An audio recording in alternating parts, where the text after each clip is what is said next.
Hey guys, hope you're all doing well, and look at this, we've got another update, which they did say that there would be more information coming today from the update that they had yesterday, which was for about the actual time and date for different zones of time zones of when the actual game is going to be released. For me, that is going to be on the 10 PM Friday. So I have decided I am going to just kick it off with a live stream on the Saturday, so keep a lookout for that. I'm probably not going to do it too early. I'll probably do it about 11 AM in my time. So yeah, but I will set up a schedule so you can see. Anyway, let's get into this. There's quite a bit to this. You've probably already seen the thumbnail with all this. So let's go through this. At launch of Icarus, we'll have 64 square kilometers of terrain to explore. Over 35 missions ranging from days to weeks in duration. Over 200. Now that 35 missions, I believe that is just to kickstart the launch. I believe there's going to be more than that coming later down the line. So obviously they'll be adding more missions than that as it goes along. But on launch there'll be 35 missions, which I think is plenty to actually get our teeth into. Over 240 talents, 6 different building materials, over 95 building pieces, 40 weapon and ammunition types, 35 armor set pieces, 15 crafting benches, more than 140 other items to craft, 11 different minerals to mine, and support for 9 languages. And as you can see here, we've got a nice little picture here of all the stuff that has just been mentioned in there. We're still offering a 10% discount if you pre-order the game. For people who prefer to wait to see how our launch goes, the 10% discount will also be available for the first week. So I've checked, and it's up until the 13th of December. Now, I've actually gone ahead recently, actually it was yesterday actually, and got the supporter pack. So if you're 50-50 on whether you want to get the supporter pack, maybe just hold off and check, and then we can check it out and see what we actually get in that, and then that way you can have a look firsthand before you actually go ahead, and then that way you know, because it's not cheap, but I do believe there's 2 DLCs that's coming along the line next year, and I believe that's included, and also the outposts. We're going to go through that now. The outpost here. Why it's good to get the if that's your kind of thing as well. That's why it's probably good to get the supporter pack if you want more outposts. So, but we'll go through that now. Outposts are permanent 1 kilometer by 1 kilometer maps with no time limit and limited dangers, ideal for building. So if it's basically like a what do you call it, a creative mode, you can do just about everything you do on a prospect mission, but without the threat of storms and animal attacks. Only one of your characters can be on the outpost at a time, but while you are there you can invite your Steam friends to visit. Icarus comes with a forest outpost map for everyone as standards. Players with supporters edition, formerly known as the deluxe edition, get an extra forest outpost and an Arctic outpost. Now, I didn't realise that because I've not read all this. I just skimmed through it before I started doing this. I actually thought there'd be a desert outpost as well, or maybe that will come later on. I'm hoping so. But yeah, but that's good because you only get the forest one with the standard edition, but with the actual supporters pack, you get both. You get an extra forest, and then you get the Arctic. I actually thought you'd actually get the desert one as well, but, you know, I don't know. We'll see. Maybe they'll all add that eventually. We're excited to see what you build in your outpost and how you build, so we can design new and interesting outpost maps for you in the future. Ah, there we go. So, yeah, so I kind of sort of like went ahead there. Outposts aren't the only place you can build in on Icarus. Some prospects last for weeks, giving you more than enough time to construct our base under more challenging conditions. Now we've got tier 4 planetary tech tree. Now this was ghosted out. It was locked out to us. We could only get to tier 3. We could get up to level 30. So I believe this will take us up to level 40. But now we'll be able to get that bench, which we're going to go through now. Once your character hits level 30, you'll gain access to tier 4 of the tech tree that makes advanced engineering and electronics possible. This tier begins with unlocking the fabricator, which is the one that we've seen, but it said coming soon, so obviously we was unable to use it, which makes sense. They didn't want to give us everything that the game had to offer in beta. They wanted to give us something, the most of it on launch. A 3D printer like device that provides materials like titanium and composites for your tools, armor and weapons. Naturally, electricity requires a generator. Once placed and fueled, you can run cables to power other nearby electrical devices such as the refrigerator for the desert, heaters for the Arctic, the electric furnace and hydroponics. This electrical system lays the foundation for automation and other mechanical systems to be added to Icarus in the future. Oh, that's awesome. I'm so looking forward to this. Okay, so the hydroponics is a valuable addition to our farming system, which wise prospectors invest time and effort in. For example, the reed flowers used in making stamina buff paste are only found along riverbanks or around lakes. By taking the time to farm them and other rare plants, you can create your own crop close to your home base or in a biome where they don't grow at all. Right, that is actually really good. So you can build wherever you want. You go and get all this stuff, and then you can farm it so you don't have to. I do like that. That's good. That's a nice little feature, that is. Right, we're into prospects and missions. Prospects on Icarus are granted prospects, an area of land with the right to explore and exploit it for a limited time by the UDA, United Development Agency. The erratic orbits of the orbital stations and of Icarus itself mean that prospects last for varying but limited time. If your station goes out of range at the end of the prospect timer, there is no chance of rescue. Yes, and I believe you actually lose your progress. And Icarus has over 35 varied missions available at launch. Let's just have a look. Prospects can vary hugely in length from days to weeks. So it can. Hold on a minute.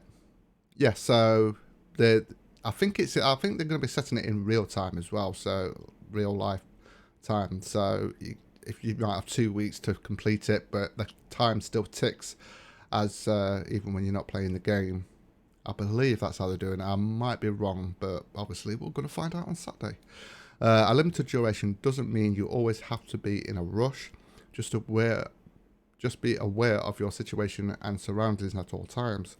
Long-form, open-ended survival game is always possible too. Okay. On Icarus, you'll always have to pay attention to surviving, exploring, gathering resources, and building shelter. And the mission objectives provide some extra direction and rewards on top. Your missions will range from deploying and defending survey equipment, which we've done a little bit of that, gathering hostile or rare bio samples, which we have actually done in some of the missions. I think it was Black Sand. Was it Black Sand? I mean, we did the warhead stuff and stuff like that as well. Recovering valuable tech before others do, extracting exotics, or setting up a base with special equipment or a secret purpose. Along the way, new prospects will be unlocked, and you'll learn more about the motivations of the governmental and corporate factions vying for control on Icarus. Okay, so yes, oh god, I can't wait for this. Exotics. Unlocking Tier 4 also grants you access to one of Icarus' most sought after tools, the extractor, which is necessary for mining exotic matter. So you've got to get to level Tier 4 before you can start mining exotics. I wonder if there's going to be exotics that you don't need to mine that you can do before that, but I don't know. We'll see. We'll see. When Icarus transforming failed, the planet was nearly abandoned until a team of researchers discovered the cause. Deposits of exotic matter believed to exist only within the hearts of collapsing stars.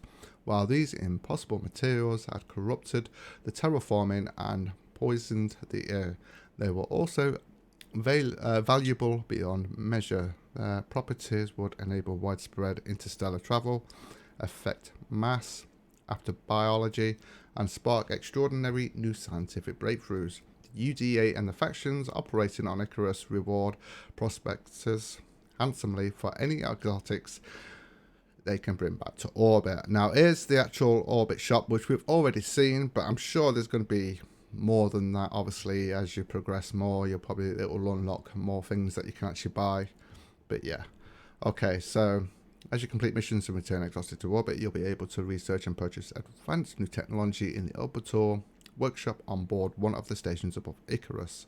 Orbital workshop items are permanent and you can choose which to take with you when you plan your loadout for your next drop. The only way to lose them is to be careless or die while on a drop. Now, on the last stream, there's a little tip. On the last stream, I actually had all the tools. I had the knife, the pickaxe, and the axe. And the pickaxe I used quite a lot, and it was nearly depleted. It was nearly dead, and there was no way to repair it. But when I went up after the stream and I came back up, I actually moved it back over and then put it back, and it repaired it. So I don't know whether that was a bug or whether that's how you repair it. So maybe you can't repair it down on the actual planet itself, but you can repair it once you get back up to the workshop. So all you're going to do is just move it back over and then move it back and it repairs it. That's what it did to me.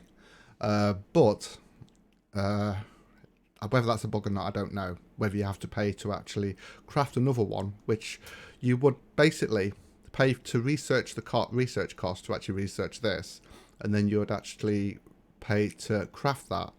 So I'm assuming this is where I thought it would work. Once that's actually, if you lose it or it's broke, you'll just have to pay the crafting cost to get it back, which gives it a replay. The missions are replay. It makes it replayable because you want to get this currency to be able to, you know, keep getting the better equipment, of course. Over time, you'll fill your inventory with orbital tech and will have to strategize your approach with gear suitable for the challenges of different missions. You could specialize in certain skills by taking advanced weapons or armor for an extermination mission. Prepare from a biome. Right, that actually makes sense because you've only got 10 slots to be able to take so many stuff down. So once you get a bit further on ahead, you might have quite a lot of stuff that you've unlocked and purchased. So depending on the mission you're going to do, depends on what kind of gear you want to take with you. So that actually makes sense because that gives you more, makes you more prepared for the mission and a better chance of actually succeeding in the time slot that's actually given to you. Orbital tech may also even grant new abilities such as seeing friends' locations on the map with player location locator module. And I've never played multiplayer, so I won't know about that. Or passive bonuses such as the mass dampener module, which you can equip to. Yeah, oh yeah, that gives you a plus 25% movement speed, but I didn't unlock that. I just did the tools. You can bring orbital workshop items and exotic matter back to orbit in your dropship when you complete your mission, but tools and weapons crafted on the planet cannot be brought on board. Okay, so yeah, well, yeah, we already know that, but you know, it's yeah. Anyway, let's move on. Now, there's an offline mode, which wasn't, obviously, they was doing a stress test on the server, so that's probably why this wasn't on. So it says, don't always have an internet connection. Offline mode stores your prospect or outpost progress on your local hard drive, so you don't need an internet connection to play. Now, I do like that, so maybe we don't need to be on the servers in single player. I think a lot of people were asking about that. Why do we need to be on the servers if we're just playing single player? So maybe that, I think what they wanted to do, they wanted to test the servers for multiplayer more than anything else. So yeah, I'm really pleased about that it's an offline mode. So if the servers go down on multiplayer, but I'm playing single player, I can still go and play. And yeah, and I don't have to worry about it. But here comes the big one. If you've been a beta tester or pre-ordered it, so 10% XP bonus for our pre-order customers and beta testers. If you pre-ordered Icarus and participated in our beta weekends, your characters and progress will be wiped at launch, which I was expecting because obviously it was only a beta test, so it would be a bit strange if they didn't wipe it. That would be a bit strange because it was just a beta test. It was just to test it all out. So on launch, they're obviously going to wipe it so you can actually play the full game properly from the beginning. But don't worry, everyone who pre-ordered gains a special 10% XP bonus for the first 3 days, so you will progress faster the second time around. So that's actually, so they're basically giving those that actually pre-ordered it and played the beta weekends, you know, a thank you of 10% XP bonus, which I think that's a really good thing. We've also got languages here, and it gives you all the languages: English, German, French, Russian, Brazilian, Latin American, Spanish, traditional Chinese, simplified Chinese, Japanese, and Korean. We know there are fans keen to help translate Icarus to even more languages. So yeah, there'll probably be more languages coming in the future. And oh, and there we go, a lot more coming. While DLC chapters, New Frontiers, and Dangerous Horizons are planned for next year, we'll be making regular updates to the base game too for no extra cost. The session-based nature of Icarus makes it possible for us to add new mission types, for factions to sell new powerful and rule-changing items in the workshop, or for the planet itself to evolve. See you planet-side prospectors. Well, I am so hyped for this game. I have been for the whole time that we've actually been doing the beta weekend. It was like, oh my god, when's the next beta weekend coming? It just couldn't come quick enough. But we were like, what, 4 days away from it actually being launched. So anyway, that's all the information I've got. I've literally gone through all of that, of everything that's coming on launched, and obviously there'll be more coming as the game progresses, as we, you know, like with the DLCs coming in the following year and stuff like that. So just you guys let me know in the comments what you think. Are you excited to see this on the weekend? Have you actually got it? Have you got the supporters pack and that and all that lot, or are you thinking about getting it, or are you waiting to see what you actually get with it? But we'll look through that on the weekend when we start it out on Saturday. So take care guys, and I will see you on the next one.